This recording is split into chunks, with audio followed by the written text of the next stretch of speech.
Hi, I'm Charlotte. I'm 26 years old and I'm not married. I don't work full-time. I've mostly stayed at home since I was in middle school. I went to high school for a while, but then I stopped. So I only finished middle school. Since then, I've lived with my parents, done some part-time jobs, and found work online. I have a brother named Sawyer who is 3 years older than me. He's very different from me. He's good at sports, has lots of friends, and is outgoing. He never wanted people to know that he had a sister like me. He never brought his friends home. And if we happened to meet at the store, he ignored me. I thought it was just how things were, like someone else's problem. When my brother went to college and moved out, I stopped worrying about it. Then he talked about getting married. He's turning 29, so it wasn't a surprise. Later, he decided to bring his fiancée to our parents' house. Since I was home that day, I decided to join them. "Hi, Mom, Dad, I'm back," I said. My brother arrived on time, and when he saw me sitting with our parents, he looked confused for a moment. "Sorry for the interruption," his fiancée said as she came in, not noticing my brother's reaction. Then she looked at me and seemed puzzled. I could tell from her eyes that she was asking my brother, "Who is this?" He probably hadn't told her about me. "Thanks for coming. I'm Sawyer's mom, and this is his dad." My mother introduced herself and my father. The fiancé looked polite but still confused. My dad didn't speak up for me. My parents have always been tough on me because I couldn't be as successful as my brother. They used to compare us, saying things like, "Your brother can do it, why can't you?" But as we got older, it got worse. They even called me a money-sucking leech. It seemed like they were going to ignore me at this meeting too. When my mom got up to leave, she whispered to me, "Why are you here? Go back to your room." I came to the meeting hoping to connect with my family, but it didn't go well. I felt like I couldn't just leave, so I stayed. My brother's fiancée, Isabella, introduced herself. She was my age, 26, and very beautiful. She had a sophisticated vibe that made me feel like I shouldn't talk to her casually. My brother seemed annoyed, probably because I was there. He introduced Isabella to our parents but didn't talk to me at all. It felt like I was invisible. After they finished talking about the wedding, they started chatting casually, but my brother still acted like I wasn't there. "What do you usually do, Charlotte?" Isabella asked me. But before I could answer, my brother interrupted, saying, "Don't worry about talking to her, Isabella." Isabella seemed surprised by his interruption. "Yeah, don't worry about it," my mom added. Then my dad said, "She's just a stranger who happens to be related by blood." When he said that, it felt like something inside me broke. A stranger? That's what they thought of me. It was clear that reconciliation was never an option. The meeting ended as if my presence didn't matter at all. Soon after, my brother and Isabella got married and started building their own house. My brother works at a big company, and even though he's still young, he earns a good income. Isabella decided to be a stay-at-home wife and quit her job. When their house was finished, we got an invitation to a housewarming party. It would be a small gathering with Isabella's family and my brother's bosses. My mom got worried, saying, "Oh, it's already time for the housewarming party. Time flies. We should get a gift." My dad said, "We're family, so it doesn't have to be fancy," and flipped over the invitation casually. Only my parents' names were on it. Mine was missing. My mom seemed to notice but asked, "Charlotte is coming too, right?" I wasn't sure what she meant. They hadn't exactly treated me well at the meeting. "It's okay if I'm not invited," I said, but my mom insisted, "No, you're coming. I'll make sure of it." So I ended up going to the party. On the day of the party, it suddenly started raining. We took a taxi to my brother's house. Because of the rain, my brother and his wife stayed inside to greet guests at the entrance. When we arrived, my mom said to me, "You pay for the taxi," and she and my dad hurried towards the entrance without umbrellas. "Ah, now I understand," I thought to myself. My brother's house was quite far from ours, so it seemed a bit extravagant to take a taxi. Yet I was the one who had to pay for it. After settling the taxi fare, I hurried towards the entrance, and Isabella asked me, "Who are you?" I had only met Isabella once before, so maybe she forgot me, I thought. So I introduced myself, saying, "I'm Charlotte, Sawyer's sister." But she replied with a smile, "Ah, Nate's sister, the one who dropped out of high school. We didn't invite the freeloader living off their parents." Isabella said this casually, still smiling.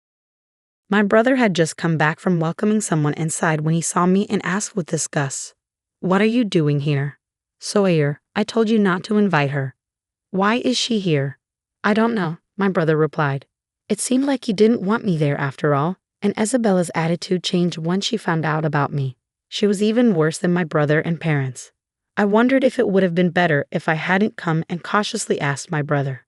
Yeah, you're basically a stranger because you didn't finish high school.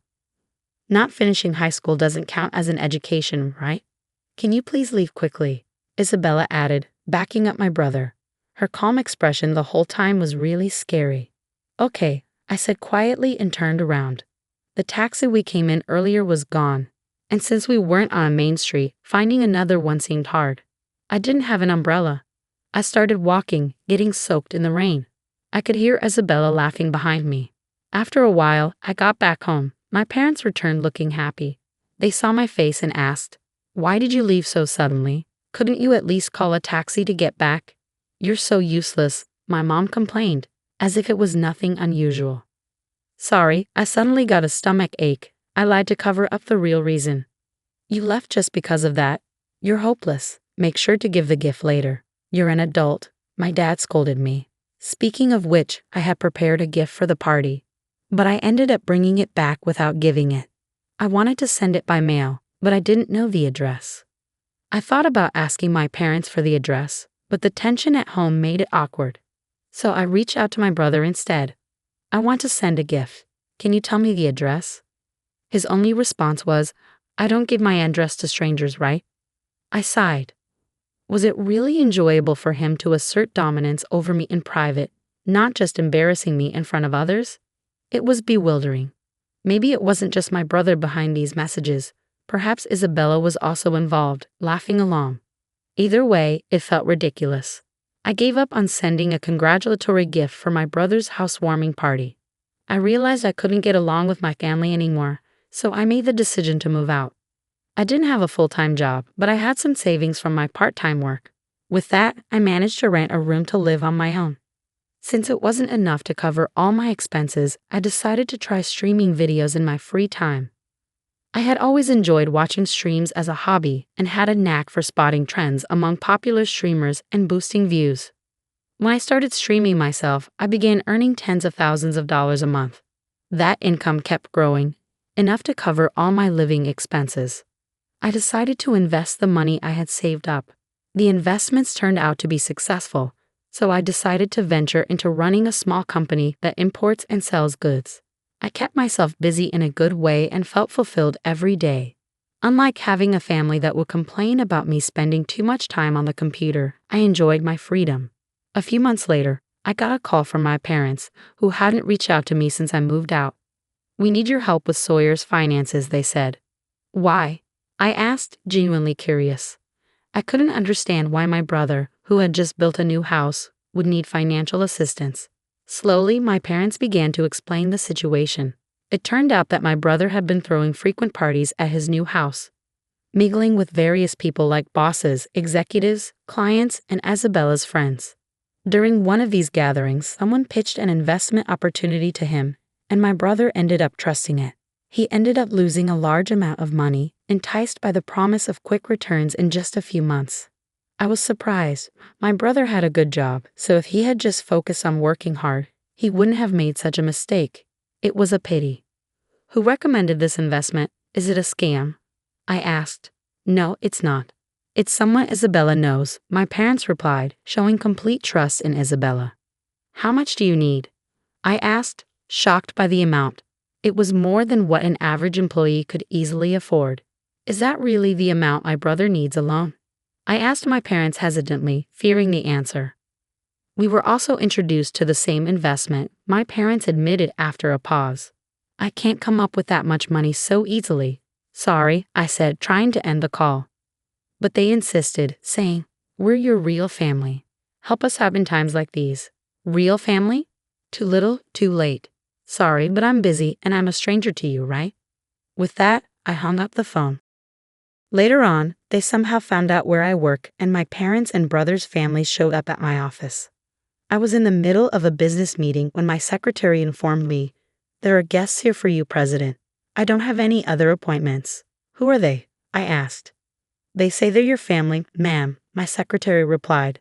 I felt a shiver run down my spine. I apologized to my business partner and stepped out of the meeting momentarily. When I reached the reception area, I saw my pregnant sister-in-law Isabella, my brother, and my parents waiting.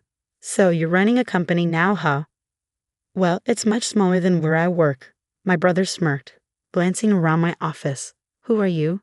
I asked, pretending I didn't recognize them. "What's with the attitude?"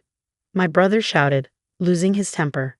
My mother stepped in, saying, "We've discussed this before, but we really need your help. Since you're running a company, you can support us, right?" She shamelessly asked for money, acting like it was the most natural thing in the world. "Yeah, it's a crucial time for our family. Isabella is pregnant, but the baby's health isn't good, so we need to see a specialist. Please, Charlotte." My father and Isabella joined in, making it seem like it was my responsibility to cover everyone's expenses. Employees passing by glanced over with concern. Wanting to deal with the situation quickly, I said, "Please leave, you're causing a disturbance." My brother exploded with anger again. "What? We're a disturbance? We came all this way, and that's how you talk to your family," he yelled. The passing employees stopped to face them, and my brother began to cause a scene. "Did you all know this girl dropped out of middle school? She was a shut-in no good." He seemed determined to humiliate me into giving him money. However, the employees responded in a way my brother didn't expect. "We know, everyone knows. The president's background, even mine. The president hires many people from similar situations. Is there a problem?" My brother, who usually only socializes with highly educated and wealthy people, seemed taken aback and started to stutter. Meanwhile, my father remarked, "What a pathetic company, just a gathering of misfits." "Exactly, companies that do business with a place like this can't be any good either," my brother added, shouting loudly. At that moment, the president of the company, the person I was meeting with, who had been waiting in the reception room, came out, clearly hearing the commotion. My brother's expression turned blank and then pale as he looked at the man. He couldn't meet his gaze and lowered his eyes. "What's wrong, Sawyer?" Isabella asked him. "Don't call me that," my brother whispered to Isabella, but it was too late. Sawyer? Oh, it's you." The company president approached my brother and scrutinized his face. "You're Mr. Long, the division manager, right? We owe a lot to your company." It turned out that his company was also a client of my brother's company. My brother was sweating profusely, his face turning red. Yes, well, I guess I'm not very memorable." "Since we're not a decent company," my brother stammered, frozen in place when the president turned his own words against him. My father, mother, and Isabella sensed the tension and fell silent. Ignoring them, I apologized to the president again, saying, "I'm sorry for taking up your valuable time. I'll ask them to leave." "Oh, are you sure?" "I have time today, so I don't mind waiting. You can prioritize talking with your family," the president replied. "No, they're not my family," I said, glancing at my parents' and brother's family. "They're complete strangers." After that, my parents' and brother's family were asked to leave the company. Perhaps stunned by the exchange with the company president, they left quietly. Curious about how my job was exposed, I looked into it and found out that Isabella was the cause. She had a friend who was well informed about investment-related information and always kept her ears open. This friend came across a young woman in her 20s who was making a name for herself as a talented trader and company owner. Isabella was surprised when she saw a photo of this woman in the media and realized that she was her husband's sister, whom she had heard was a middle school dropout and no good. Isabella then told my brother and parents about this and suggested they ask me for money. Since I was busy during the day and didn't answer the phone, and I didn't call them back after they asked me for money, they came to my company. Seeing that I had been treating them like complete strangers, I decided not to get involved with them anymore. However, I couldn't help but look into Isabella's involvement further. I was curious about Isabella's friend who played a role in my family's financial troubles. It turned out that this friend was actually Isabella's ex-boyfriend, and they still seemed to be involved. Shockingly, the child Isabella was carrying wasn't my brother's but the child of that investor. My brother was devastated to learn the truth. Understandably so, as everything had been a lie. Additionally, it seemed that Isabella had been scamming money from several other men under the guidance of her ex-boyfriend. Consequently, my brother and Isabella got a divorce, and both of them are now in police custody. Unfortunately, the lost money won't be returned anytime soon. Following the incident at my company, my brother's situation at his workplace worsened. He was transferred to a less prestigious department and eventually resigned. Similarly, my father faced troubles at work when the president witnessed him losing his temper with a subcontractor. After investigating his behavior, he was fired. Apparently, he had been making derogatory remarks about people with lower education levels, similar to what he used to say to me. So both my brother and father ended up losing their jobs. Despite their reduced income, my former family still tries to contact me, suggesting that we live together. However, I have banned them from entering my company's building, so they can't force their way in anymore. Despite their efforts, my response remains the same. I don't know you, you're complete strangers to me. I have no intention of changing my stance in the future.